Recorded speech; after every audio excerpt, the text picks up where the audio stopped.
Assalamualaikum warahmatullahi wabarakatuh.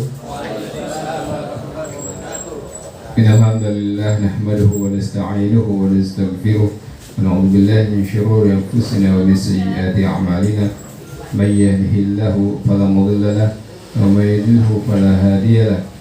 Asyhadu an la ilaha illallah wahdahu la syarika lahu wa asyhadu anna Muhammadan abduhu wa rasuluhu la nabiyya ba'dah. Assalatu wassalamu ala nabiyyina Muhammadin wa ala alihi wa ashabihi tasliman katsiran wa man tabi'ahum bi ihsan ila yaumiddin. Wa ba'd. Alhamdulillah, nasykurullah jalla wa ala.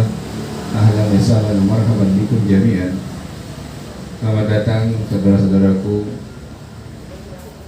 se-Islam, se-iman. Semoga Allah Subhanahu wa taala memberikan kepada kita semuanya rahmat taufiknya, maghfirahnya di pertemuan di majelis ilmu ini.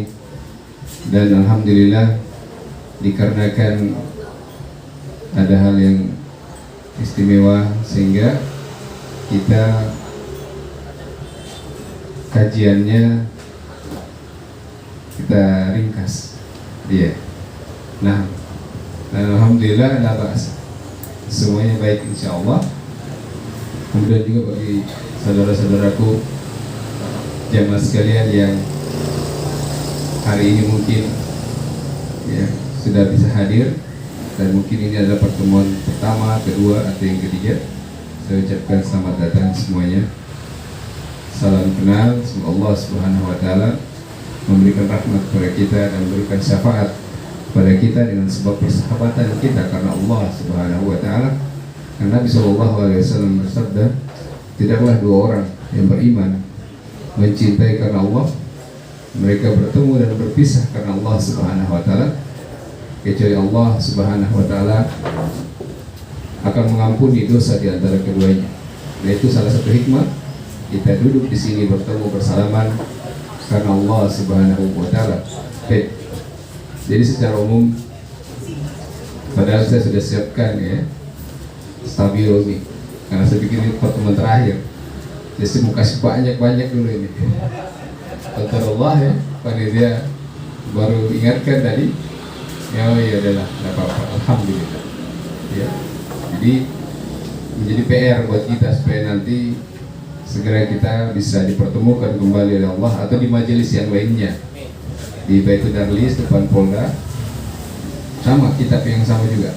Jadi nanti bagi saudara-saudara, sahabatku, teman-teman semuanya, jamaah semuanya, ibu-ibu juga, ya kalau mau melanjutkan kajian ini penasaran, boleh nanti di masjid Baitul Darlis setiap Sabtu malam Ahad habis maghrib, ya, karena mungkin di sini sudah tidak ini kegiatannya. Kemudian juga nanti di masjid Baitul Darlis itu ada kajian 10 malam terakhir. Ada dua kitabnya, ada kitab hadis Arba'in Nawawiyah, ada kitab ilmu, dan kitab tauhid ketiga. Nanti 10 malam terakhir jam 10.30 sampai jam 12 kajiannya di sana 10 malam terakhir. Kemudian juga di Masjid Taqwa setiap hari di bulan suci Ramadan ba'da subuh, ya, di Taqwa ba'da subuh, sama juga kajian hadis atau tauhid. Nah, kita atau kitab ilmu ya, tentang ilmu dan keutamaan ilmu sesuai dengan tinjauan syariah Quran maupun sunnah Nabi Sallallahu Alaihi Wasallam. Ya, itu selang-seling 3 kali sekali di situ pada subuh. Silakan bagi yang berminat di bulan suci Ramadan ini kita berlomba-lomba fastabiqul khairat dalam memperbaharui keimanan kita, ma'rifah kita kepada Allah Subhanahu wa taala. Sebab jemaah sekalian, ya, ibadah ini karena saya singkat saja. Jadi temanya sama. Jadi tentang ibadah. Nah, ibadah secara umum jemaah sekalian itu masuk di dalamnya al-Islam wal iman wal ihsan. Ya. Al-Islam, iman, ihsan. Artinya di dalam ibadah itu ada rukun Islam, rukun iman, dan rukun ihsan. Iya. Jadi ulama menyebutkan, meringkaskan kita untuk memahami tentang ibadah itu. Islam, maksudnya rukun Islam, iman, rukun iman yang 6 ditambah ihsan. Ada 2 itu rukun di situ. Ya. Ada juga ulama yang menambahkan, nah, ibadah ruh, qalbi, hati. Ada namanya doa, berdoa. Iya. Ini dibagi lagi menjadi ulama kita. Ada doa talab, doa al-ibadah wal mas'alah. Doa meminta kepada Allah, memohon, berdoa yang sering kita lakukan, ya, meminta itu doa ibadah. Iya. Meminta. Adapun doa dengan anggota tubuh, kita berzikir dengan lisan kita sholat dengan anggota tubuh kita, kita umroh, kita haji, berjihad, semuanya itu juga ibadah. Oke. Ini kita singkat. Ya, jadi sekali lagi teman-teman jamaah sekalian, kalau pengajian tauhid itu mungkin agak serius, sebab yang kita kaji di sini adalah tentang ketauhidan akidah. Dia mungkin agak berbeda kalau dilihat di media sosial YouTube, ya, atau Instagram, ada ustadz tertawa lucu, ya. Iya, karena memang temanya dia bercampur, dia ya, tidak fokus pada kitab. Ya, maka kalau di sini khusus di pengajian kita memang kajiannya fokus pada kitab. Ya, sebagaimana kita di pondok pesantren. Dan inilah yang disebut sebagai majelis ilmu itu ya seperti ini. Ya, jadi dia ada kitabnya, ada ustadznya, ada ayat-ayatnya, ada dalil-dalilnya. Jadi tidak lari sana sini, ya.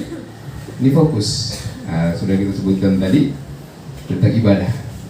Jadi kalau kita bayangkan tentang ibadah itu jemaah, jangan hanya membayangkan tentang sholat. Sholat berarti itu cuma baru satu jenis ibadah. Itu pun hanya dalam rukun Islam. Iya. Maka mulai hari ini pemahaman kita rubah dengan ilmu bahwa ibadah itu ada namanya al-ihsan, Islam, rukun Islam yang 5, ditambah iman 6, ihsan 2, ditambah dengan semua jenis ibadah hati. Dan ibadah hati diantaranya berdoa, wal khawfu, takut. Nah, kemudian ar-raja, berharap, ya, at-tawakkul, tawakal kepada Allah, ar-raghabah, war-rahabah, yaitu dia sama, dia takut dan dia berharap juga sama, ya. Wal khusyuk, khusyuk, ya, khusyuk. Sebagai menyebutkan khusyuk, dia tenang atau dia takut kepada Allah. Wal khasyah, sama juga takut kepada Allah.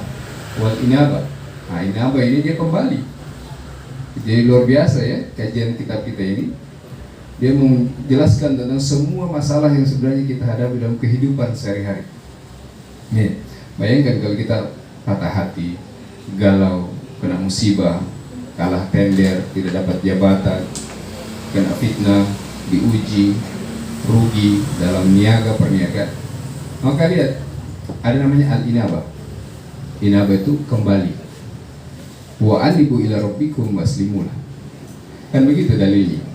Jadi indah sekali. Ketika kita dihadapkan masalah apapun, takut misalnya, takut mau menegakkan kebenaran, mau menyampaikan kebenaran, bahkan mau sholat pada waktunya, takut. Lagi duduk ngopi dengan teman-teman, takut lagi membicarakan tentang tender 2 miliar ini, nanti kalau saya sholat hilang saya, ya. Maka fala takhafuhum wa khafuni in kuntum mu'minin. Ayat Allah menyebutkan jangan takut dengan itu semua. Itu semua namanya waswisu fi sudurin nas, waswisu fi sudurin. Syaitan yang membisik-bisikkan, gitu ya. Jadi kalau ada rasa takut kita kehilangan ini dan kehilangan itu, takut tidak ini, lalu kita meninggalkan kewajiban, ingat ya, mencari harta mubah. Mencari harta mubah, ikut proyek mubah. Ini perlu kita jelaskan, jemaah. Kita bekerja, waktu kerja itu semua mubah. Tapi yang wajibnya bukan sunnah, wajib beribadah kepada Allah tepat waktu. Ini jangan kita putar, ya. Makanya akidah seperti itu, dia membenarkan, meluruskan pemahaman kita supaya siratul mustaqim. Ketika kita mau beribadah, menyembah kepada Allah, menuju kepada Allah di atas jalan yang lurus. Kalau selama ini mungkin pemahaman kita macam-macam, gampang itu, nanti habis rapat baru kita sholat, ya.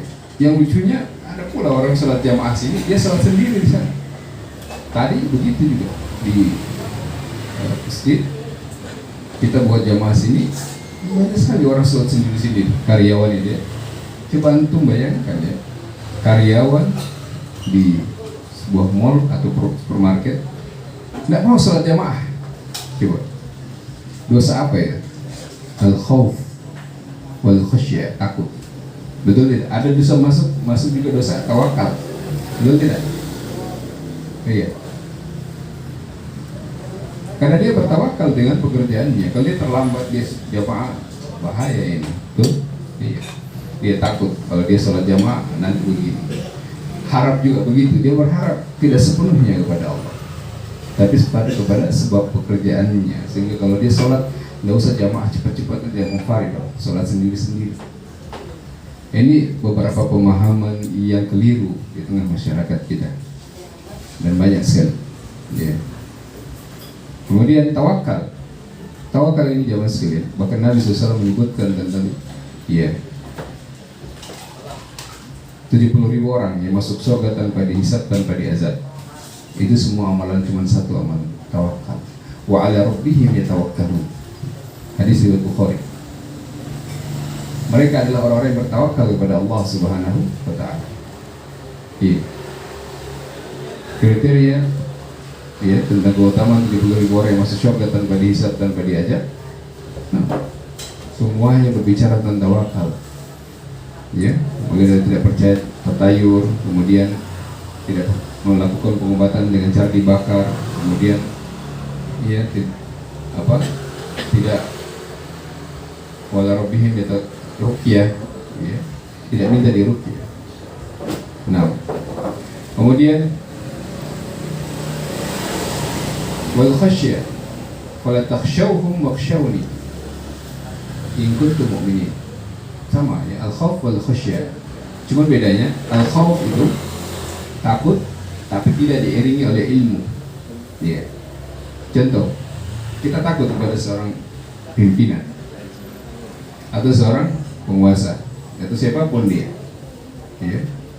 Tanpa kita tahu betul bahwa atau rinciannya bahwa yang kita khawatirkan kepada dia apanya dari dia yang kita takutkan. Gitu ya. Seperti tadi kita sudah sebutkan ya, sholat tidak mau jamaah sendiri kan, dan takut.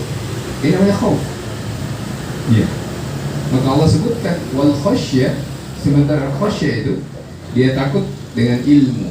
Contoh, kalau dia tidak melakukan sholat jamaah, dia khawatir Allah akan memberikan musibah kepada dia, siksaan kepada dia. Itu namanya khasyah.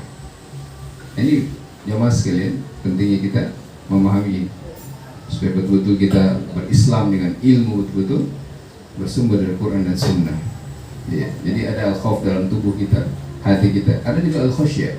Nah, al-khawf ini banyak macamnya dalam kehidupan sehari-hari. Contoh dalam gelap, lihat pohon, lihat kuburan itu mulai ngeri gitu ya. Mungkin ada yang sering begitu. Nengok sedikit ngeri ya. Nah, seperti ini al-khawf. Dia takut yang dia buat sendiri, tidak ada ilmunya. Iya, nggak boleh seperti itu. Nah, ini semua di dalam Al-Quran itu terlarang. Ya, takut-takut yang seperti ini yang tidak ada sebabnya tidak boleh. Dan ini semua adalah ibadah. Iya, yang celakanya jamaah, ini adalah ibadah yang selama ini kita anggap itu bukan bahagian ibadah, betul? Kita anggap itu kebiasaan, itu kebiasaan kita. Yang katanya tidak apa-apa, padahal tidak. Disebutkan di dalam Al-Quran. Sesuatu kalau disebutkan di dalam Al-Quran, apalagi secara jelas ayatnya, maka itu adalah ibadah. Begitu faedah. Ya, ini Al-Quran, bukan hadis. Al-Quran Al-Karim menyebutkan fala takhafuhum. Di ayat yang lain fala takhshawhum. Iya. Bayangkan dua takut di dalam bentuk yang berbeda. Allah sebutkan mau takut dengan tidak ilmu atau dengan ilmu, dua-duanya tidak boleh diberikan kepada makhluk, semuanya diberikan kepada Allah. Iya. Maka Allah berikan dua surga bagi orang yang punya sifat takut pada dirinya. Ini ibadah hati. Jadi kita lompat-lompat saja cepat-cepat, karena tadi sudah disebutkan ya. Waman khafa maqama rabbih jannatan. Kata ulama, hanya dengan sebab satu ibadah dapat dua surga. Ibadah apa itu? Al-khawf. Siapa yang takut kepada Allah, takut tidak mau sholat, takut meninggalkan sholat jamaah, takut ini dan takut itu, seluruhnya kalau dia iringi dirinya, dia hiasi akhlaknya dengan takut kepada Allah, dengan lisannya dia takut, dengan ininya dia takut, jabatannya dia takut menzalimi orang. Dan inilah yang menjadi sebab masalah musibah di Indonesia saat ini. Betul? Pemilu itu, betul tidak? Kalau penyelenggaranya itu paham tauhid, tidak mungkin curang, dia takut pada Allah. Betul tidak? Ini karena semua ikut pemilu yang melakukan penyelenggara, panitia semua dasarnya tidak takut kepada Allah. Akhirnya apa? Kecurangan di mana-mana, ya, kezaliman di mana. Dan itu semua berlangsung dalam semua kehidupan bermasyarakat dan lain sebagainya. Ini asalnya karena takut. Makanya Allah berikan apa? Keutamaan orang yang memelihara rasa takutnya pada dirinya. Dia jadikan ibadah khusus. Dia mau mengucapkan dia takut. Dia mau ini dia takut. Semua dia ingin takut. Dan takut di sini kata ulama tafsir, takut dengan kedudukan dan kebesaran Allah. Gitu ya. Bukan takut kalau dia ucapkan ini hilang jabatannya, nggak boleh, ini nggak masuk. Iya. Kalau dia ucapkan ini dilakukan, dia takut dijauhi teman-temannya, ini tidak masuk sekali. Ini tidak masuk dalam masalah khauf yang disyariatkan. Dia takut di sini kalau dia melanggar perintah Allah, gitu ya. Itu maksudnya. Dia takut akan kedudukan, kebesaran, dan jika Allah mengetahui apa yang dia ucapkan, dia lakukan. Dia takut kepada Allah. Dia punya rasa takut. Bahkan kata ulama, semua jenis ibadah itu hendaknya masuk di dalamnya al-khawfu wal khasyah, rasa takut. Salatnya dia bangun dari rasa takut, puasanya dia bangun dari rasa takut, zikirnya, sedekahnya, kebaikannya, ketaatannya kepada Allah dia bangun dari rasa takut kepada Allah. Semuanya akan indah. Dan kualitas keimanan, kualitas pahala seorang hamba, kualitas ibadah itu bergantung seberapa dalam takutnya seorang hamba kepada Allah Subhanahu wa ta'ala. Iya. Kemudian wal inabah. Nah, sudah kita sebutkan al-inabah ini sebagian ulama menyebutkan at-taubah, bertaubat. Al-inabah itu makna yang Masya Allah ya, hendaknya dimiliki oleh setiap orang. Makanya mengaji itu, taklim itu, kajian itu memang butuh kemampuan untuk menghafal, mengingat, memang tidak bisa dipungkiri, ya. Makanya memang harus dibiasakan menghafal, ya. Karena itu penting jemaah, karena al-ilmu fis sudur wa laysa fis sudur. Kata ulama kita, ilmu itu fis sudur, apa yang dihafal. Dan orang-orang terdahulu masyhur ya, sebagaimana Bukhari, Imam Muslim, atau Abu Hatim Ar-Razi. Iya, mereka itu semua terkenal luar biasa hafalannya. Imam Syafi'i, Imam Ahmad, rahimahumullah ta'ala ajma'in. Iya, al-inabah, kembali. Jamaah sekalian, Allah Subhanahu wa ta'ala menyebutkan tentang ibadah inabah, kembali. Kan selama ini kalau kita jatuh di atas kesalahan atau kita berbuat salah dosa, selalu pusing ya, stres. Ada yang macam-macam, ada yang bermaksiat, ada yang inilah, ada yang itulah, ya. Gagal ini dia lakukan, ini dia lakukan. Pada Allah Subhanahu wa ta'ala memberikan tuntunan, wa anibu, kalau kalian jatuh pada suatu masalah, kalian keliru, kalian berdosa, kalian berbuat salah, kalian rugi dalam suatu masalah, jangan stres, jangan marah. Wa anibu, kembalikan seluruh urusan kalian kepada Allah. Ila rabbikum, kepada Allah. Bagaimana caranya? Yang pertama, baca Al-Quran, kemudian baca hadis Nabi SAW. Amalkan itu, bukan sekedar dibaca, diamalkan perintah Allah, perintah Rasulullah. Wa anibu ila rabbikum wa aslimulah. Dan yang terakhir ditutup aslimu. Aslimu al-istislam. Bermakna al-istislam, menyerahkan diri kita kepada Allah, bukan kepada sebab, bukan pula kepada manusia. Ada sebagian orang kalau dia jatuh dalam kesalahan, dia pokoknya kalau saya nggak lulus PNS, saya cari om saya, bagaimanapun caranya. Atau saya nggak dapat jabatan ini, saya lobby terus, pak, bagaimanapun caranya saya harus dapat itu. Ya. Padahal itu ada hak orang lain yang kita zolimi, nggak boleh. Ya kalau kita sudah berusaha, lulus tidak lulus, anibu ila rabbikum waslim, berserah diri kepada Allah. Nah, dan berserah diri kepada Allah Subhanahu wa taala ini perkara yang luar biasa besarnya. Dia serahkan dirinya kepada Allah Subhanahu wa taala. Ya, dalam hal diberikan musibah atau diberikan kenikmatan. Ini jamaah ya. Kalau diberikan kenikmatan mungkin kadang-kadang kita menganggap lupa kita bahwa nikmat harta, kekuasaan, pangkat yang kita miliki tidak perlu dikembalikan kepada Allah. Ini keliru. Mana al-inabah itu masuk di dalamnya dua hal. Ya, apapun jenisnya, maka datang dalam bentuk alif wal lam. Kembali kepada Allah dalam perkara nikmat maupun musibah. Iya. Ini kadang-kadang hanya musibah, betul? Ketika ditimpa musibah baru ya Allah memohon, berdoa, sadar, taubat. Tapi diberikan pangkat, diberikan gelar doktor, profesor, diberikan gelar S3, tidak pernah dia kembalikan, ya Allah ini karena Engkau ya Allah. Apapun yang kau lakukan dengan gelar ini, semuanya harus untukmu. Kan begitu. Ini kadang-kadang ketika sudah jadi caleg, mau kembalikan kekuasaan yang dia punya kepada Allah. Betul tidak? Mau itu partai Islam, apalagi partai non-Islam. Seolah-olah kalau sudah jadi calon legislatif, anggota dewan itu seolah-olah betul-betul ini dialah yang paling ya daripada mana enggak begitu. Atau ketika dia jadi pemimpin, dia jadi ini dan itu, maka seluruhnya disyariatkan kembalikan kepada Allah.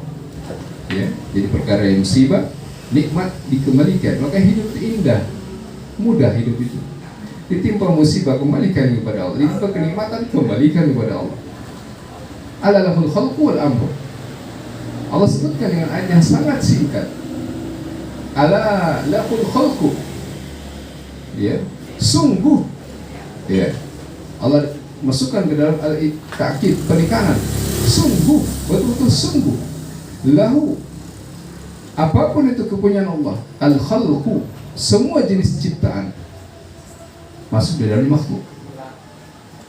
Makhluk itu jemaah, selain daripada Allah itu makhluk.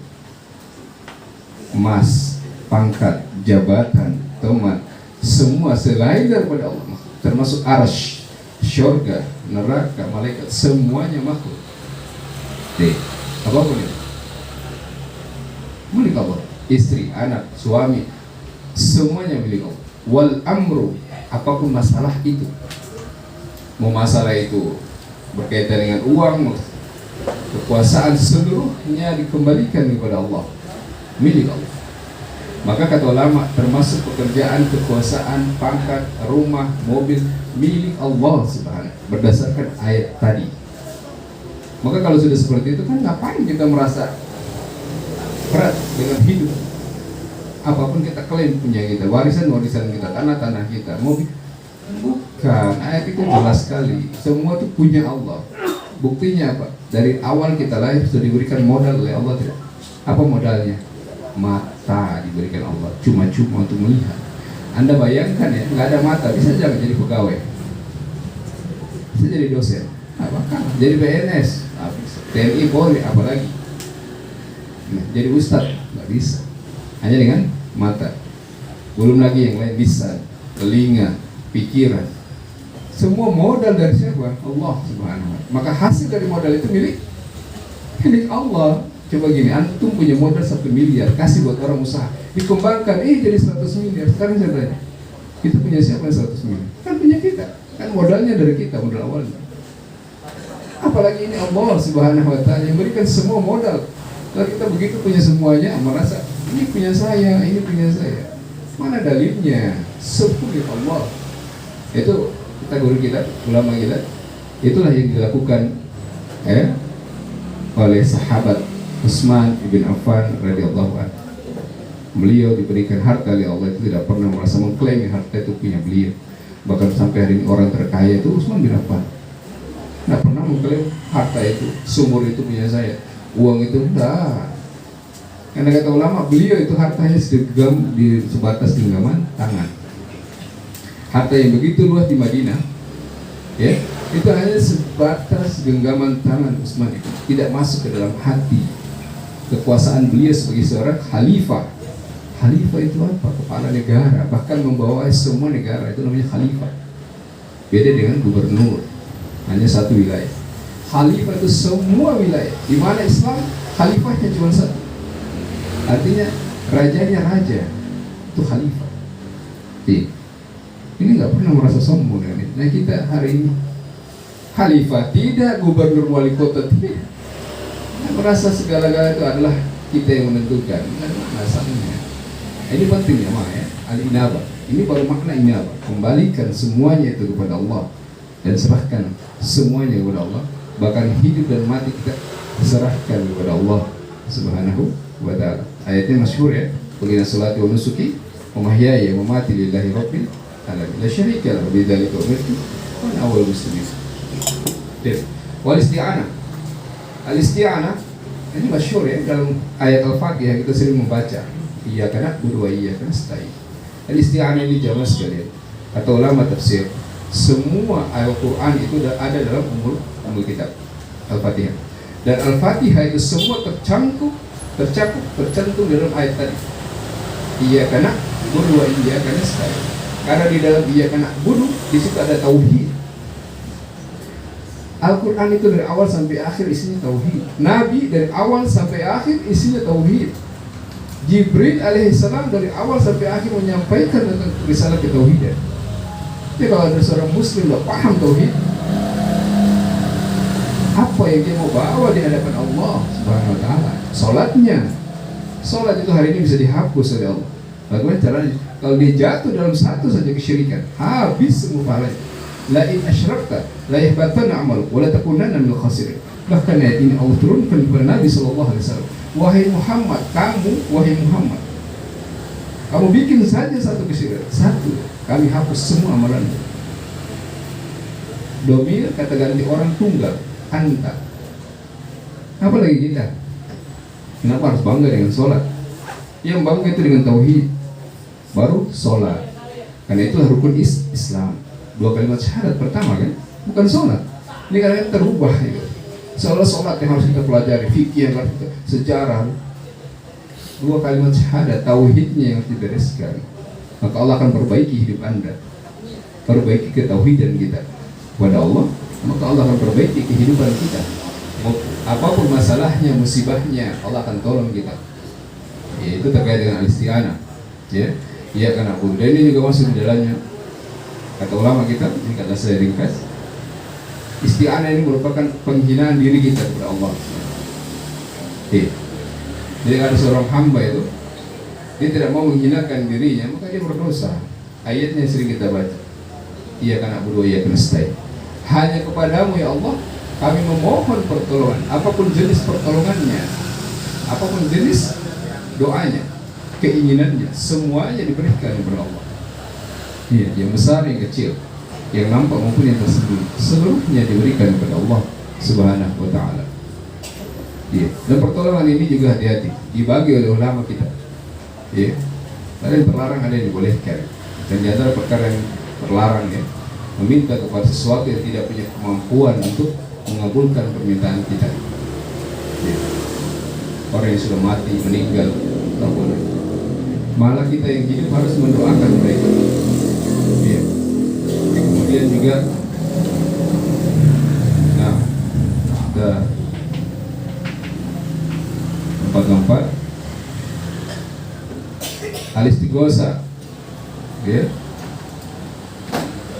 memohon pertolongan. Al-istighosa ini beda dengan al-isti'anah.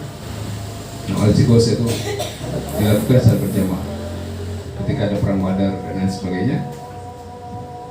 Nah, jadi ada rincian-rinciannya dalam fikih. Oke, kita mohon pada Allah Subhanahu wa ta'ala. Mudah Allah mudahkan kita semuanya. Nasallallahu ta'ala, kita mohon pada pertolongan di dunia wal akhirah, dan kita mohon pada Allah Subhanahu wa ta'ala semoga Allah berikan kepada kita istiqomah di atas ketauhidan kita kepada Allah Subhanahu wa ta'ala. Subhanakallah wa bihamdik, asyhadu an la ilaha illa anta, astaghfiruka wa atubu ilaik. Assalamualaikum warahmatullahi wabarakatuh. Waduh.